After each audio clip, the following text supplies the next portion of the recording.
Madjoy, la voie métaphysique, chapitre 3, les graphiques de Dieu. Comme un enfant à qui l'on apprend mieux à nager en le jetant brusquement à l'eau qu'en le soutenant par des ceintures et des leçons de maître plongeur, il vaut mieux nous précipiter, au risque même d'y perdre pied parfois, dans la métaphysique sacrée des jaunes. Après quelque étonnement et beaucoup d'attention, tout esprit réfléchi et sensé retrouvera sa voie. La différence entre les conceptions occidentales et orientales de Dieu et de l'origine des dieux et de l'idée de Dieu est primordiale et absolue. En Occident, nos langues alphabétiques donnent à notre sujet d'étude le nom de 4 lettres, Dieu, qui est d'un concrétisme merveilleux et si précis qu'on en voit partout les bornes. Et insatisfaits encore de cette désignation, les Occidentaux l'illustrent par un vieillard barbu tenant en main une poignée d'éclairs ou par un triangle au milieu duquel il y a un œil. Ici, ce que nous appelons Dieu n'a pas de nom. Il est représenté par un caractère appelé Tien, qui, en langage mandarin parlé, se traduit ciel. Ce caractère suppose et comprend une quantité de propriétés spéciales, non pas au ciel, mais à ce qui est dans le ciel ou derrière le ciel. Ainsi, le Dieu des jaunes, dans son appellation, n'est pas un nom particulier, c'est une idée générale.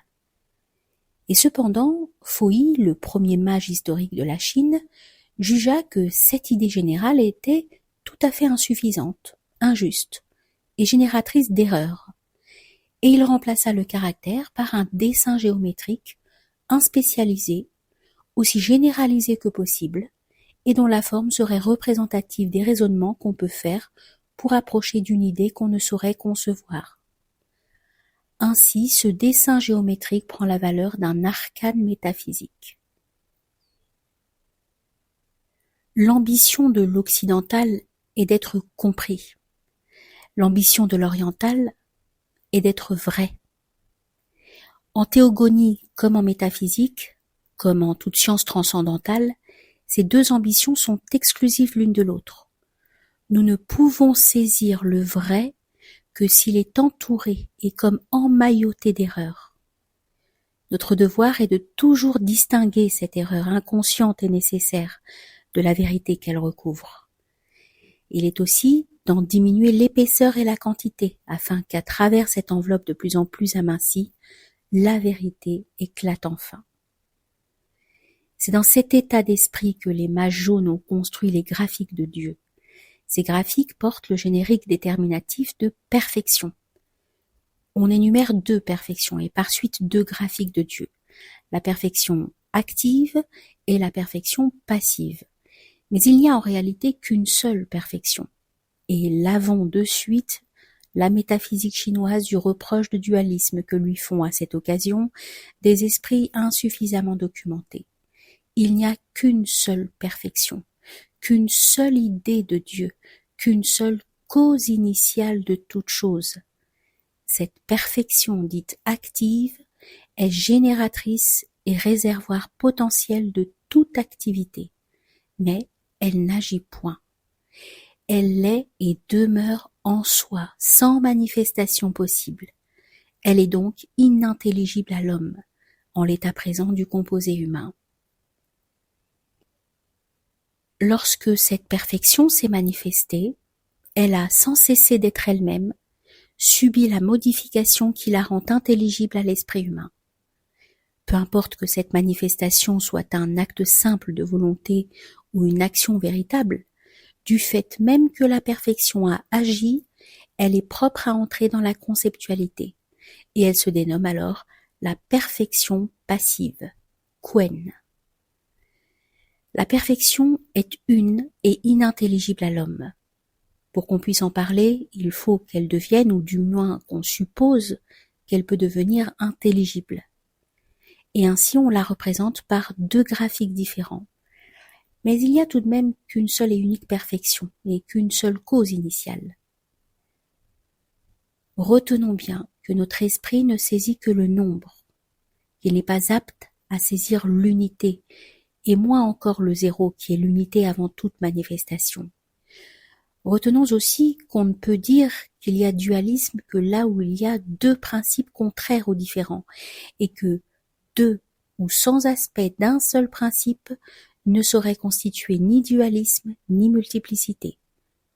Ici comme partout ailleurs, le grand principe est un, et c'est pour situer son unité non manifestée au-dessus de toutes les tentatives possibles de l'intelligence humaine que le sage propose à notre contemplation et à notre étude non pas le principe en soi, qui ne saurait être nommé seulement sans être défiguré, mais l'aspect du grand principe manifesté et reflété dans la conscience humaine. Je suis obligée d'insister là-dessus d'une sorte presque excessive et je recommencerai à le faire pour l'yin yang ou symbole du grand extrême. Car il est étonnant et presque ridicule de voir des esprits excellents faire à un système de métaphysique ou à une tradition occulte le reproche d'un dualisme qui n'y a été introduit qu'à cause de l'imperfection actuelle de la mentalité humaine et pour se laisser approcher de cette mentalité. Il y a un reproche à faire en effet, mais c'est à eux-mêmes que ces excellents esprits doivent l'adresser, en se gourmandant d'être encore demeurés des hommes. Il faut nous y résigner. Nous ne saurons jamais, comme hommes, la vérité. Et ce que nous croyons la vérité n'est pas la vérité. Précisément parce que nous comprenons qu'elle l'est ou qu'elle peut l'être. C'est donc avec une précaution infinie que la tradition comporte un aspect de la vérité ou de Dieu, capable enfin d'être saisi par notre intelligence. Et afin que cet aspect ne soit pas prononcé et ne donne pas lieu par suite à une phrase fausse ou à des interprétations mensongères, cet aspect n'est pas un caractère, n'est même pas une idée, c'est un dessein. Tel est l'arcane linéaire et métaphysique de la perfection passive, Quen. Et pour pénétrer à fond cette question et ne plus y revenir, cet aspect n'est pas un reflet. La perfection passive n'est pas un reflet de la perfection active, comme serait dans l'eau le reflet d'un astre, c'est-à-dire la moitié d'une fiction. La perfection passive est absolument une entité identique, ou mieux, qui doit être identique à l'entité de la perfection active, sauf par cette circonstance que nous pouvons approcher d'elle.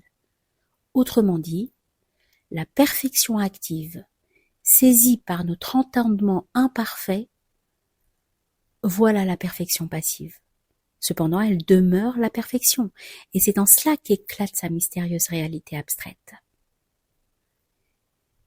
Si nous transposons la vérité numérale dans le plan divin ou métaphysique transcendantal, nous pouvons dire que la perfection passive est à la perfection active comme le 1 est au 0, lesquels, tout en étant des chiffres différents, ne sont qu'un seul nombre, et le premier des nombres est le seul nombre.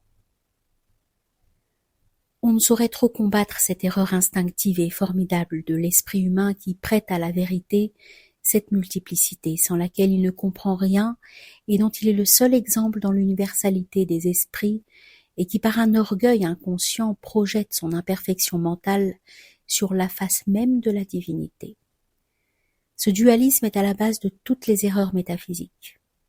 L'esprit humain, oubliant de raisonner la nécessaire juxtaposition de deux principes identiques absolument, juxtaposition nécessaire afin que par la compréhension de l'existence du second, il puisse admettre sans le comprendre l'existence du premier. Nous disions de deux principes identiques absolument, l'esprit humain porté à la division et à la différenciation donne bientôt à ces principes juxtaposés des propriétés diverses, des apparences dissemblables, et de suite après, des sens contraires et des conséquences ennemies. Et dès lors, le mal est fait. Il est irréparable, et il pourrit, à leurs racines, les sciences et les religions. Et il y a pis, l'homme qui ne peut demeurer constamment un métaphysicien, un logicien et un raisonneur, devient rapidement un sentimental, un sensitif, un sensuel. Il traîne avec lui dans ce nouveau domaine l'erreur qu'il a créée dans le plan mental et dont il est le seul responsable. Et sur ce plan inférieur, il crée, à l'image monstrueuse de son dualisme métaphysique, les relativités du bien et du mal. Et il dresse des lois, et il érige des conventions, et il se martyrise lui-même de ses préjugés, et avec les larmes et le sang qu'il fait ainsi répandre, il consolide son œuvre détestable. Il met ce dualisme moral sous la protection du dualisme métaphysique inventé par son ignorance et son orgueil. Et ainsi, gardien de sa propre prison, il construit de ses mains illogiques la géhenne incompréhensible, stupide et mensongère, qu'est l'agrégat social contemporain. La représentation graphique de la perfection telle qu'on la voit en tête de cet article est conçue d'après le symbolisme le plus simple. Le dessin de l'idée infinie étant indéfini ne comporte rien de mieux qu'un élément sans commencement ni fin. Et ainsi, c'est la ligne droite indéfiniment prolongeable de part et d'autre. Elle se termine bien entendu dans le graphique par la limite de la nécessité matérielle, mais elle ne se termine point dans la pensée ni dans la supposition. C'est en cela que, malgré l'apparence, le symbolisme de la ligne droite est supérieur à celui de la ligne courbe fermée ou de la circonférence. Celle-ci, semblable au serpent qui se mord la queue, populaire et fausse apparence de l'éternité, semble ne se point terminer en circonvolant indéfiniment sur soi-même.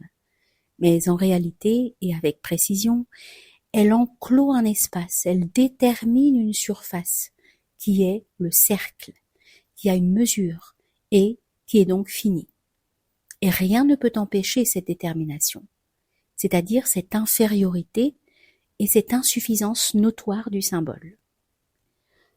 Au contraire, la ligne droite, à mesure qu'on la prolonge, par une supposition perpétuelle, se dépersonnalise et est la propre image de l'indéfini, puisqu'elle ne détermine, n'ensère, ne définit rien.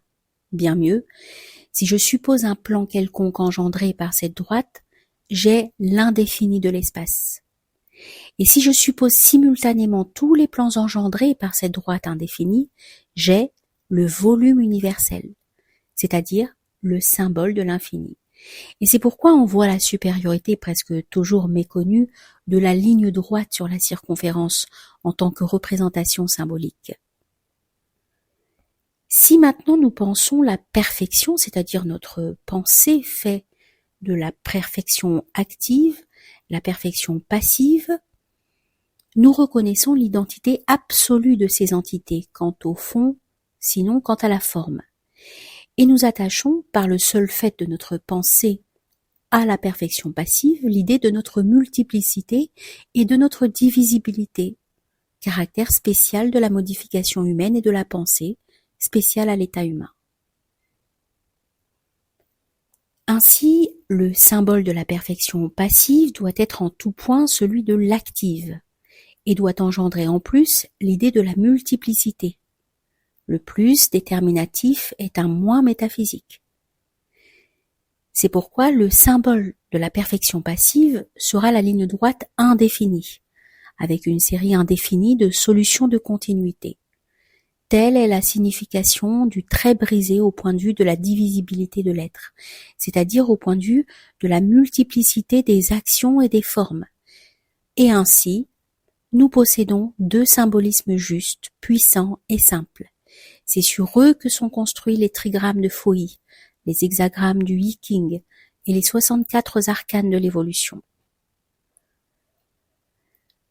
Comme nous l'avons déjà dit, la perfection active n'agit pas, mais elle est grosse, entre guillemets, de toute action.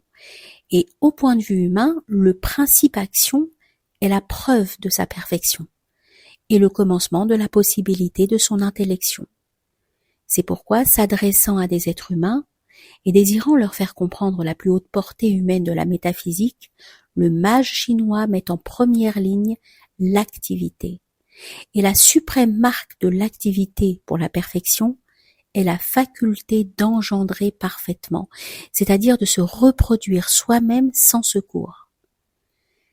Cette idée est toute naturelle et que, sans faire le moindre jeu de mots, on peut appeler l'idée mère, se traduit dans le symbolisme graphique en doublant le signe de la perfection, active ou passive, trait continu ou trait brisé, par un trait semblable. Ainsi est formé le diagramme.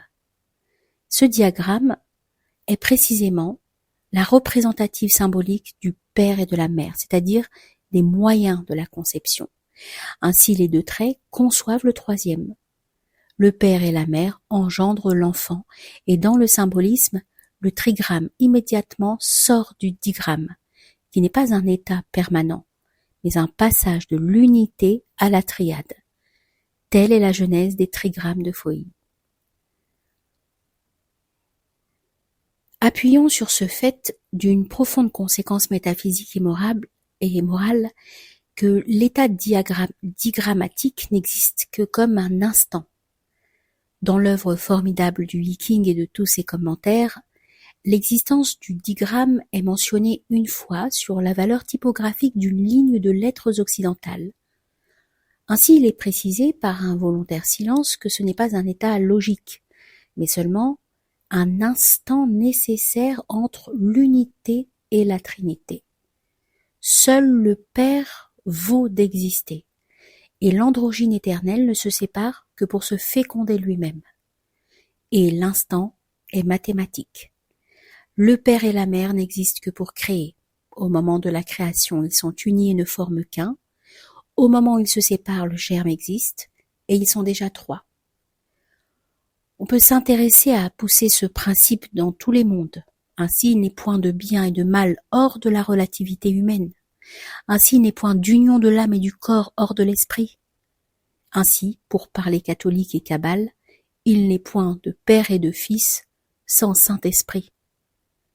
Le mystère chrétien de la Trinité devient un axiome, et les sociétés et les religions qui négligent le verbe de Saint Jean et le Paraclet ne sont que d'illogiques et monstrueuses agglomérations.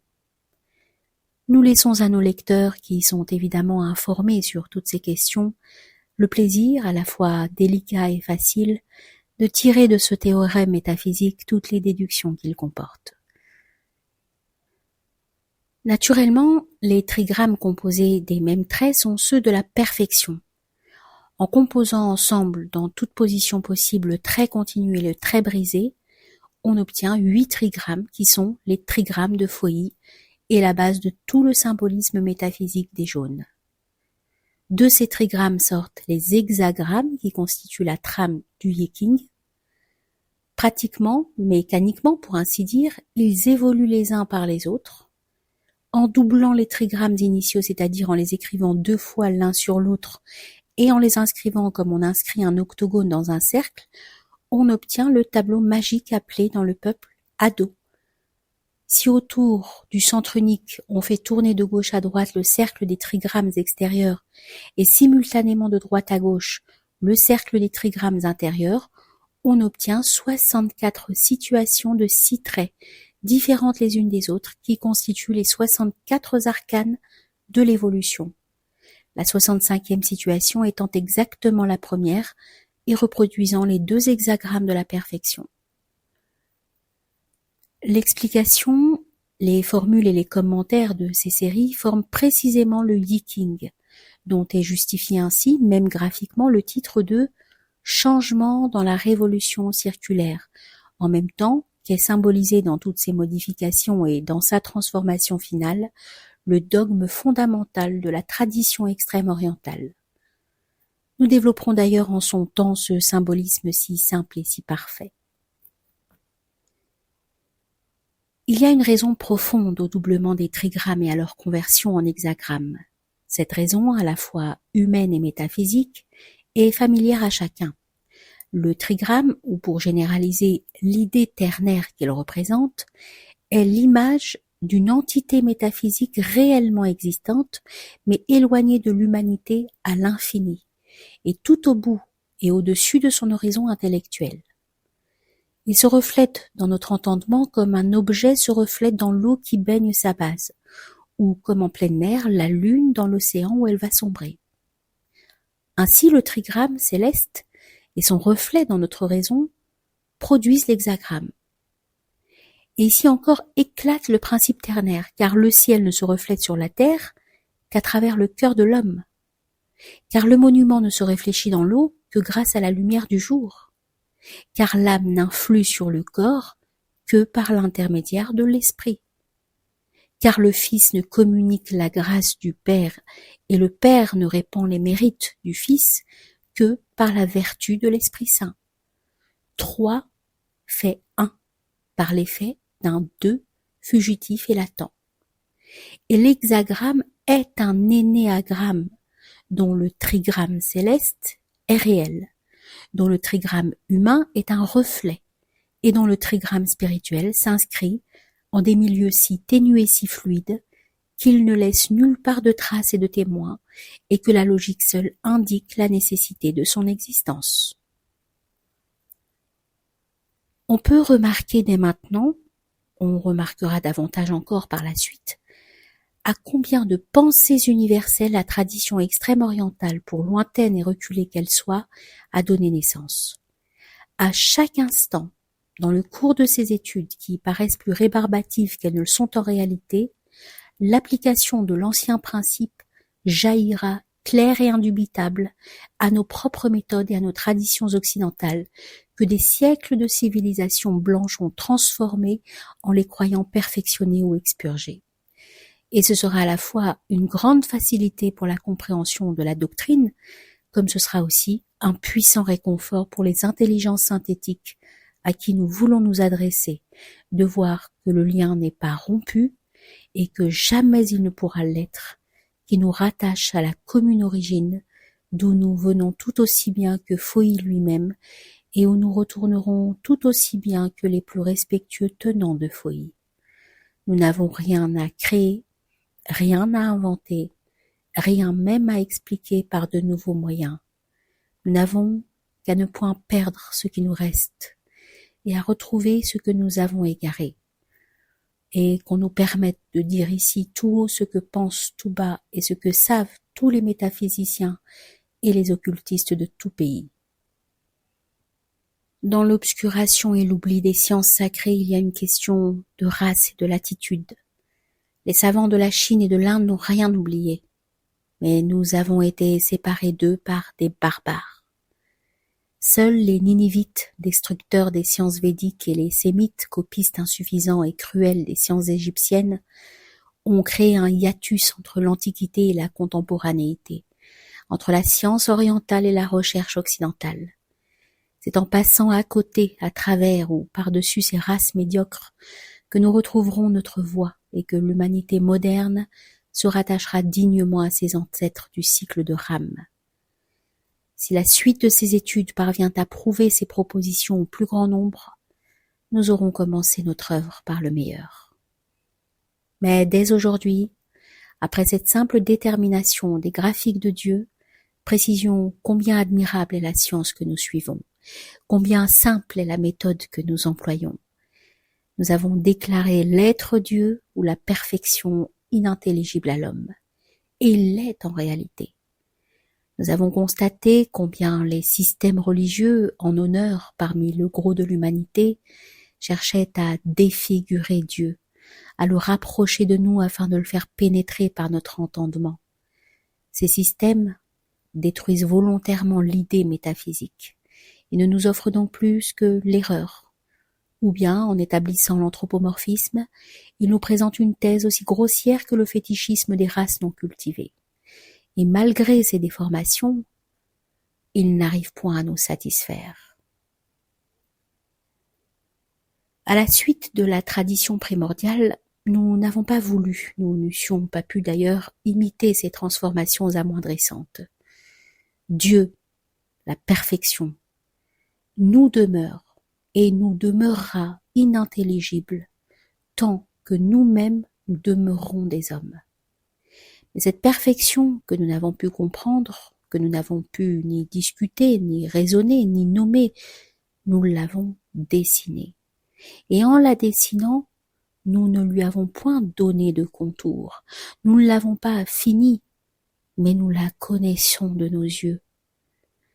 Par une suite de raisonnements logiques et métaphysiques, sans avoir établi une seule proposition a priori, sans avoir exigé l'acceptation d'un seul postulatum, sans avoir imposé la croyance au moindre mystère, nous avons, en 6 lignes, symbolisé parfaitement, sans la détruire et sans l'amoindrir, cette notion de Dieu que nul, sauf Dieu lui-même, ne saurait nommer et comprendre.